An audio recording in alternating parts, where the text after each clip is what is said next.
La reforma electoral, ¿no? En este país hemos sufrido algunas reformas electorales. Me parece que cada sexenio es la tentación de modificar las reglas electorales. Porque yo desde que tengo uso de razón, se ha discutido si los pluris, ¿no? Es como una buena campaña electoral, ¿no? Prometer que les vamos a eliminar los pluris. Para quien no sepa, hay 200 plurinominales en la Cámara de Diputados. Sí. Que ahí viene también el tema de sobrerepresentación. Por ejemplo, si tiene una mayoría abrumadora, por ejemplo, el partido en turno, como Morena, y si ellos deciden que te quieren quitar a mí como alcaldesa, pues claro que me van a seguir un juicio político en la Cámara de Diputados. Toda la mayoría de Morena o del partido en turno va a aprobar y me pueden quitar en... No solo te mandan a tu casa, te mandan a la cárcel, imagínate. Sí, o sea, eso me parece muy riesgoso, muy riesgoso. ¿Qué tal? Muy buenas tardes a todos. Este es Ojo Político, el podcast que es producción de DAP, Despacho de Asuntos Públicos. Una edición más. Ingrid, qué gusto volver a verte. Bernardo, un gusto volver a tenerte en este escenario. Gracias por invitarme. Honor que me hacen invitarme a este podcast. Oiga, pues hoy tenemos un tema que ha sido muy sonado en los últimos días, que es el tema de la reforma electoral, ¿no? En este país hemos sufrido algunas reformas electorales. Me parece que cada sexenio es la tentación de modificar las reglas electorales. Si bien es una democracia con muchos defectos, me parece que en los últimos años pues, ha habido transiciones importantes que de algún modo permiten ver que pues, el sistema democrático en este país pues, va avanzando, ¿no? Hay retos muy grandes sobre el tema de financiamiento de los partidos, sobre la parte de representación, el tema de los plurinominales, que ha sido todo un tema en este país, el tema del fuero, que también se ha discutido y todos los partidos políticos lo han propuesto y nunca lo han querido votar, que también hay que ver si eso es conveniente o no para el país. Pero bueno, hay muchos temas en el pandero en esta reforma electoral. Me parece que ahora sí, inclusive ya hay una mesa creada para analizar este tema y para generar, digamos, foros, pero que el siguiente semestre o el siguiente año seguramente esta reforma electoral se pasará al Congreso y será una realidad, pues, ¿no? Entonces, pues, ¿qué sabemos de esta reforma, Ingrid? ¿Cómo viene? Bueno, a mí me encanta el tema porque creo que da para mucho, sobre todo en el contexto de las elecciones que vienen en 2027. O sea, creo que si se hace una reforma electoral el siguiente periodo ordinario, pues, ¿cómo van a estar las reglas del juego? ¿Qué va a cambiar en el 2027? Porque recordemos que viene una elección intermedia de miles de ayuntamientos en 30 estados, con excepción de Durango y de Veracruz. Vienen elecciones también de congresos locales, de 31 congresos locales con excepción de Coahuila. Entonces viene también una elección judicial, la segunda parte de la elección judicial, jueces, magistrados que salen en el 27. Oye, que ahí nomás un tema interesante del 27 que decías de las gubernaturas, es que si bien se renuevan 17, hay 3 gubernaturas de las 4 que tiene el PAN que se renuevan, ¿no? O sea, en este proceso podrían perder, es decisivo para el PAN, ¿no? Sí. 3 de las 4 gubernaturas que tienen, que son Aguascalientes, Chihuahua y Querétaro, ¿no? Que no son escenarios sencillos. Y Morena tendría que, pues, mantener las otras 14 que tiene, que también es un tema complejo, pues, ¿no? Por eso creo que es un reto para el sistema partidista, ¿no? O sea, ¿qué mantiene Morena? Si viene con más fuerza. Recordemos que en 2021 Morena, contrario a lo que todos pensaban, se debilitó. Oye, o sea, y que se quiten los plurinominales, ¿no? O sea, también va a afectar en la mayoría de las cámaras. Fíjate que ahí el tema de los plurinominales está interesante porque yo desde que tengo uso de razón, se ha discutido si los pluris, ¿no? Es como una buena campaña electoral, ¿no? Prometer que les vamos a eliminar los pluris. Para quien no sepa, hay 200 plurinominales en la Cámara de Diputados y hay 32 plurinominales en el Senado de la República. Y siempre ha sido una discusión si realmente valen la pena o no. Hay que recordar que estos plurinominales son listas que los partidos inscriben en el Instituto Electoral, pero que de algún modo, desde mi punto de vista, permite tener perfiles políticos y expertos legislativos que no necesariamente son carismáticos y que son gente muy fregona, pues, sí, ¿no? Son capaces y que en la materia legislativa. Pero también, pues, está la duda que ha pasado, pues, que los partidos meten a personajes pues de dudosa procedencia, ¿no? Ahí yo creo que el conflicto es que esas posiciones normalmente son para los favores políticos, ¿no? De ciertos actores que quieren ahí meter. Sí, cuidar, poner fuero, y ahí entramos al siguiente tema, que si el fuero es bueno o no para los legisladores. justo que no muchas veces está, porque le llaman también plurinominales o de representación proporcional. Sí. Pero en realidad esa lista representa a la gente, no, como tú bien dices, ¿no? O sea, muchas veces son favores o son las personas, no sé, la prioridad número 1 es el exgobernador, ¿no? Que hay que darle fuero y hay que meterlo en la lista y tiene que entrar sí o sí para que nadie lo pueda tocar en los próximos 6 años, por ejemplo, en la Cámara de Senadores, ¿no?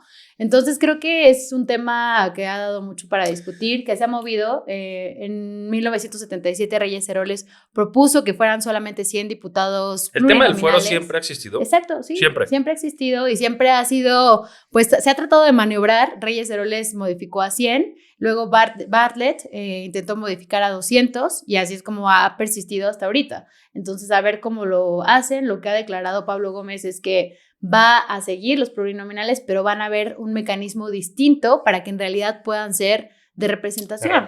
Y no Ahí el favores. único tema que yo veo en los plurinominales es que es un mecanismo muy interesante para equilibrar la sobrerepresentación. el tema de la sobrerepresentación. O sea, no es posible que un partido que obtuvo el 40% de la votación, por poner un ejemplo, tenga el 60% de la representación en la Cámara de Diputados o en el Senado. Esa es la naturaleza más importante desde mi punto de vista de representación proporcional. Justamente equilibran, ¿para qué? Para que el voto que haya obtenido un partido sea bien representado, ¿no? Que justamente fue la discusión, ¿no? Antes de que entraran estos diputados hace 1 año y medio, fue esa la discusión que se llevó al Tribunal Electoral y que se decía, bueno, sí, Morena debe de tener más más de la mayoría, o sea, más de la mitad, sí o no. Y al final decidieron que sí, ¿no? En el Tribunal Electoral se decidió que Morena... Sí, y Morena, el Verde. Era y el muy PT, discutido, ¿no? Era muy discutido, pero se decidió que sí. O sea, Oye, y además de estos cambios dentro de la reforma electoral, también vienen cambios al INE, ¿no? O sea, importantes en temas de dinero a los partidos políticos. Y Fíjate que el tema de financiamiento a los partidos también es un gran tema, ¿no? Yo sí creo que los partidos tendrían que tener algún tipo de recurso público, pero la realidad es que estábamos viendo números y Morena tiene 2.400 millones anuales, el PAN tiene 1.200 millones anuales.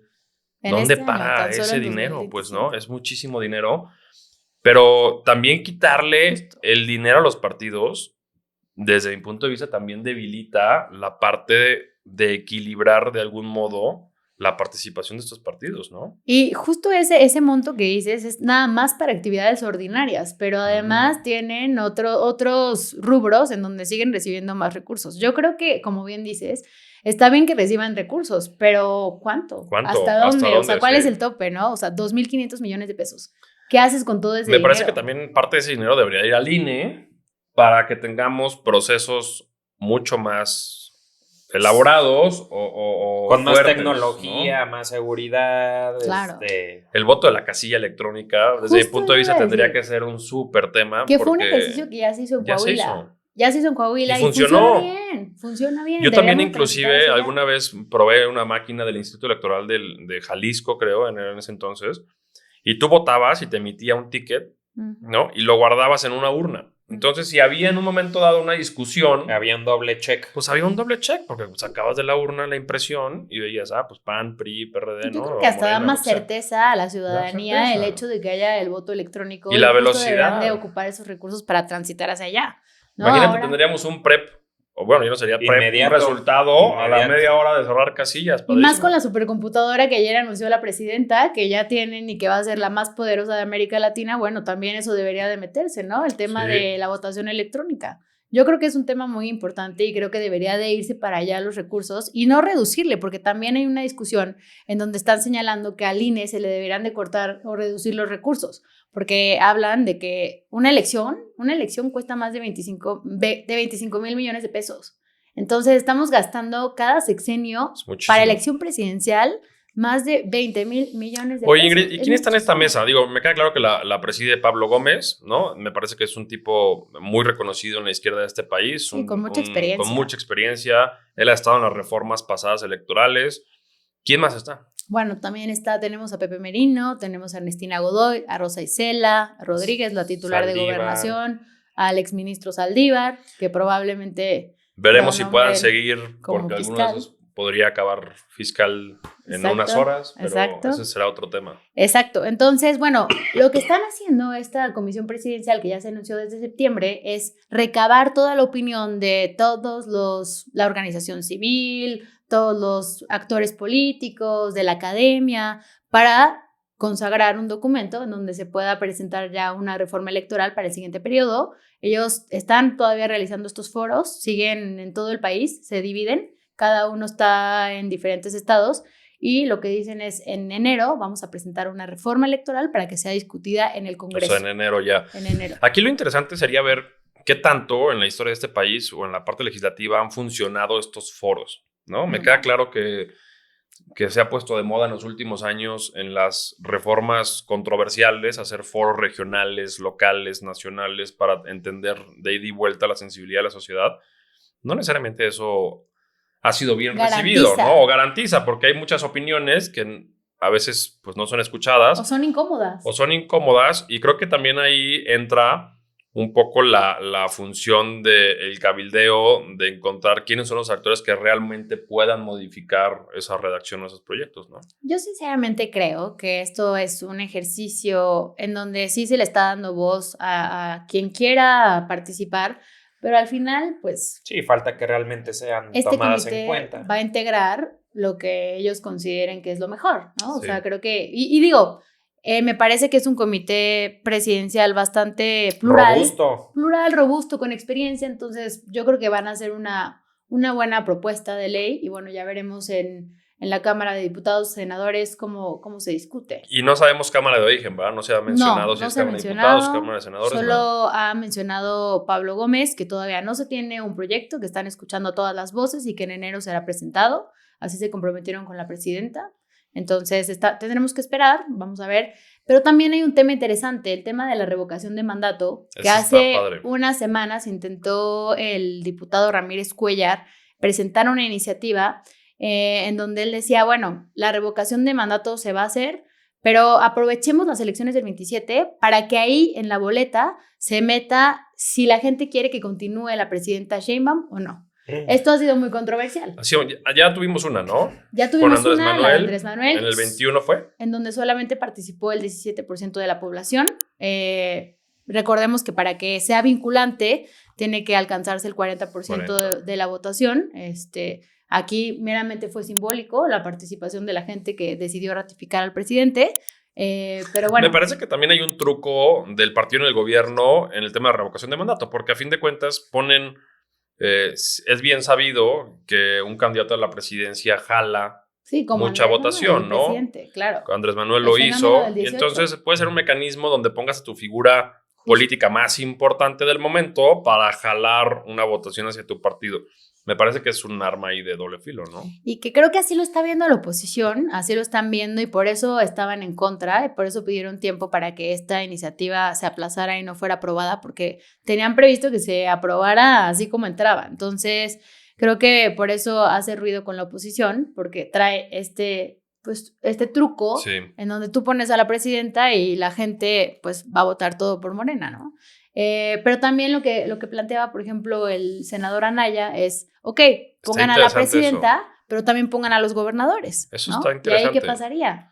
Ahí yo creo que ya, no sé qué pasaría, pero creo que me parece que ya se revolvería mucho más este poder de jalar solamente una persona, ¿no? Sí, porque ya las elecciones cada vez van a empezar a ser más difíciles de entender. Exacto. Y si no lo hacemos electrónico, volvemos a lo mismo. Imagínate que en el 27 votemos en algunos estados, diputados locales, federales, alcalde, gobernador, revocación de mandato, poder judicial. Jueces, magistrados.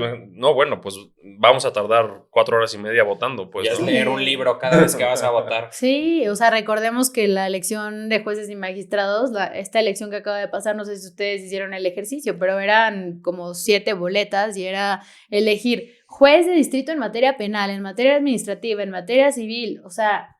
Cada vez es más complejo. Es complejo. Entonces, imagínate si le metes a los gobernadores también. Y también una cosa, la gente sabrá qué es revocación de mandato, o sea, entenderán. Yo creo que no se ha alcanzado a entender el alcance, ¿no? Exacto, ni lo necesario para que eso sea vinculante. No, exacto. Porque a mí me parece que sí hay gobernadores que estarían en el filo Sí. de ser revocados, porque hay gobiernos estatales que desgraciadamente para el país pues son un caos administrativo, ¿no? Bueno, en temas de sí. seguridad, de administración, de corrupción, pero también eso puede ser utilizado por la oposición para amagar demasiado fuerte al propio gobernador, ¿no? Sea bueno o malo. Sí, o sea, yo creo que sería un ejercicio por demás interesante, sobre todo con la crisis de seguridad.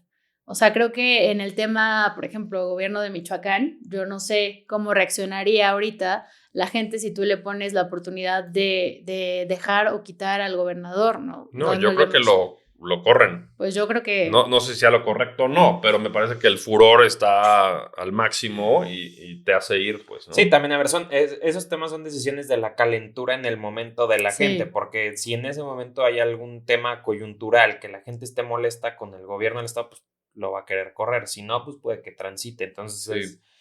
va a estar También hay interesante. estados más bélicos que otros, ¿no? Sí, también. O sea, un Yucatán, pues Sí. siempre se la llevan bien, califican bien a sus gobernadores, lo mismo Querétaro. Pero hay estados donde pues hay una agresividad mayor, ¿no? Como Sinaloa, Michoacán, ¿no? Que son mucho más agresivos hacia sus gobernantes, ¿no? Sí, y creo que todo esto es importante que nos escuchen las empresas, la iniciativa privada, porque vienen cambios, o sea, más cambios. Ya hemos hablado aquí también de ¿Y en cambios. qué influye esta reforma en electoral la a ley los de amparo. empresarios? Creo que sería el tema también a Sí. analizar, ¿no? O sea, justo, a ver, ha habido cambios a la ley de amparo, o sea, con todo lo de la reforma judicial, creo que sí generó un poco de duda, incertidumbre en el empresario. Ya saben ahorita cómo están las cosas. Yo creo que al final, creo que era más miedo el que se tenía que lo que realmente está pasando, porque yo veo que sigue fluyendo todavía, o sea, los amparos. el Poder Fluye, Judicial pero sigue- en la Suprema Corte ya están pasando cosas o discusiones muy complejas de volver a discutir temas ya discutidos, Sí, tienes votados, toda la razón. sentenciados, y ahora está la discusión si los pueden volver a regresar, Sí. aunque inclusive no haya sido de esta Suprema Corte, sino de la pasada, y esto puede ser un caos. O sea, eso me parece que sí es muy peligroso, porque inclusive los temas que se han puesto, digamos, que se ha puesto el dedo, pues son temas fiscales del empresariado. Entonces, pues también hay una incertidumbre importante sobre eso, ¿no? Sí. Creo que el gran ejemplo, y no lo podremos negar, es el caso de Ricardo Salinas Ujú. Pliego, en donde pues la Corte ha obligado a que tenga que pagar los impuestos que supuestamente debe, ¿no? Entonces, ¿qué va a pasar con las empresas? Ya están FEMSA sucediendo también, estos ¿no? Ya cambios. le dijo, oye, pues Samsung. ya le dijeron, oye, pues sí había habido una sentencia anterior, Pero, una resolución, en un pero nuevo- pues fíjate que ya somos nuevos y podemos tener en una otro nueva criterio. reflexión, sí. Y eso me parece gravísimo, imagínate. Pues sí, están sucediendo este tipo de cosas, como la reforma judicial, que ya se está viendo cuáles son las consecuencias. Ahora vamos a ver qué pasa con una reforma electoral.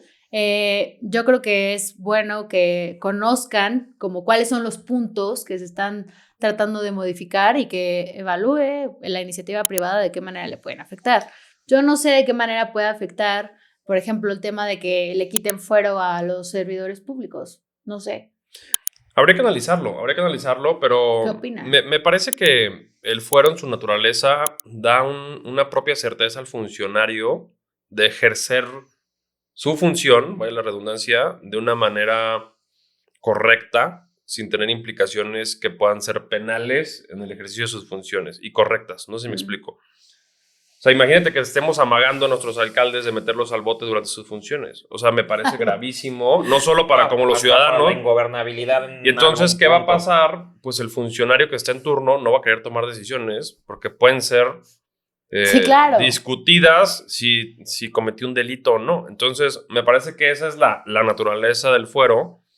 Y para las empresas, me parece que es muy incierto con lo que nosotros hacemos en DAP, en la parte de relacionamiento, de tú decir, oye, pues esta persona va a durar 3 Tienes toda años, la razón. tengo un relacionamiento con Ingrid, que es alcalde de no sé dónde, y generamos acuerdos de ida y vuelta en apoyo social, de Sí, pero yo no sé programas. si mañana la quita. Y yo no sé si mañana la quiten, o yo no sé si mañana ella se va a, digamos, animar a hacer este programa social en beneficio de la gente porque pues a lo mejor la oposición le dice que es un delito. Imagínate que nos metamos en eso. Me parece que hay incertidumbre para todos, ¿no? Sí. Que ahí viene también el tema de sobrerepresentación. Por ejemplo, si tiene una mayoría abrumadora, por ejemplo, el partido en turno, como Morena, y si ellos deciden que te quieren quitar a mí como alcaldesa, pues claro que me van a seguir un juicio político. En la Cámara de Diputados, toda la mayoría de Morena o del partido en turno va a aprobar y me pueden quitar en... No solo te menos mandan a horas tu de casa, semana. te mandan a la cárcel, imagínate. Sí, o sea, eso me se parece vuelve muy peligroso. riesgoso, muy riesgoso. Entendiendo que ha habido abusos Es en lo el que te iba a entendimiento, ¿no? O sea, sí hemos tenido personajes pues muy dudosos que se amparan o se protegen bajo el paraguas del fuero, fuero, claro. aunque realmente no fue una acción en el ejercicio de su función, sino fue X cosa distinta y se protegen con eso.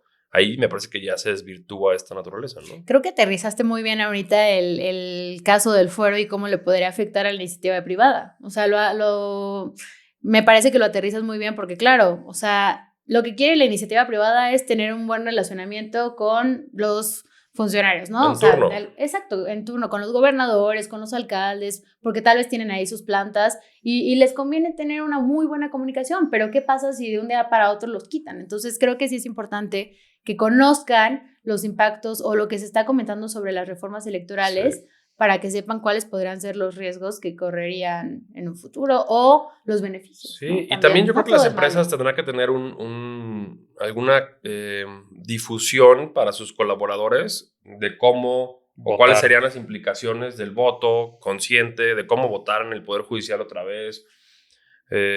Me parece que sí se va a hacer cada vez más complejo el tema de la votación si no encontramos un mecanismo que lo simplifique, ¿no? Sí. Pues un cierre de año muy movido, ¿no? Vienen cosas interesantes. Y pues gracias por la invitación a mí de nuevo al podcast. Esperemos vernos próximamente. Veremos en los próximos días qué sucede en el Congreso, ¿no? Con la ley del aguas, con el tema de la reforma electoral a principios del siguiente año, con el nombramiento del siguiente fiscal, que todo parece ser que es un hecho que eso va a suceder.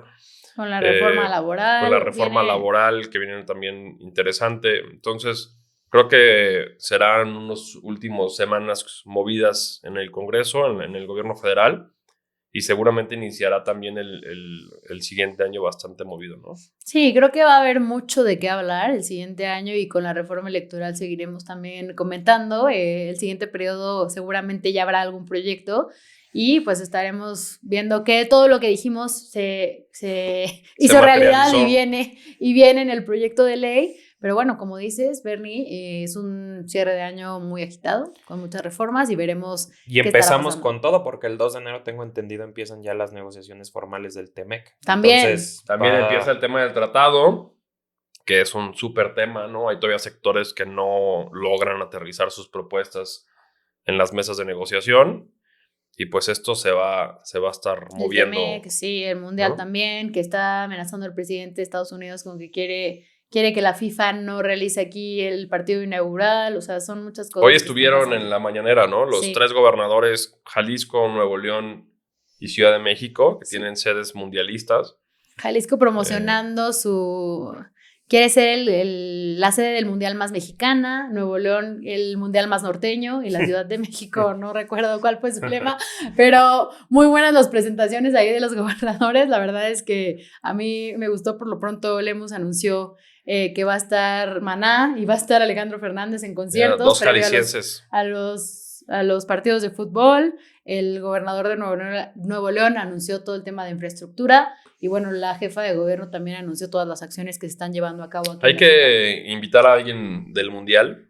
Estamos buscando para ustedes a alguien del Mundial experto en esta parte del fútbol, porque hay temas interesantes o retos interesantes en la parte de hospedaje, de movilidad, de agua, de infraestructura, y me parece que son retos que tenemos que platicar con alguien, ¿no? Sí, justamente me quedé pensando porque el gobernador Lemus anunciaba que tenían capacidad de 90,000 habitaciones y no sé si eso sea suficiente, ¿no? O sea, no sé si en Guadalajara sea suficiente 90,000 habitaciones para un mundial donde dicen que van a venir más de 5 millones de personas a ver el mundial, ¿no? Entonces creo que sí es importante analizar todos estos aspectos. Ahí el reto es que otras ciudades, aunque no sean mundialistas, atraigan parte de este turismo ¿no? Sí, Si que ya aprovechen, vinieron a ¿de qué México, manera pues captan? cómo los movemos a Querétaro, a Guanajuato, ¿no? A Michoacán, Aguascalientes, no sé, a Coahuila.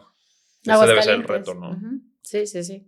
Pues bueno, estaremos trayendo a alguien, ya lo hemos prometido también en otros Sí. episodios, entonces bueno, ya estará seguramente aquí alguien sentado, un invitado especial o dos. O dos, ¿Quién lo esperemos. dice? Exacto. Y bueno, seguiremos aquí platicándoles un poco más. Muchas gracias por escucharnos. Gracias, pues concluimos con este episodio de Ojo Político, un podcast de DAP, Despacho de Asuntos Públicos. Gracias, Bernardo, Ingrid, por Gracias una a vez ti. más acompañarnos. Muchas gracias.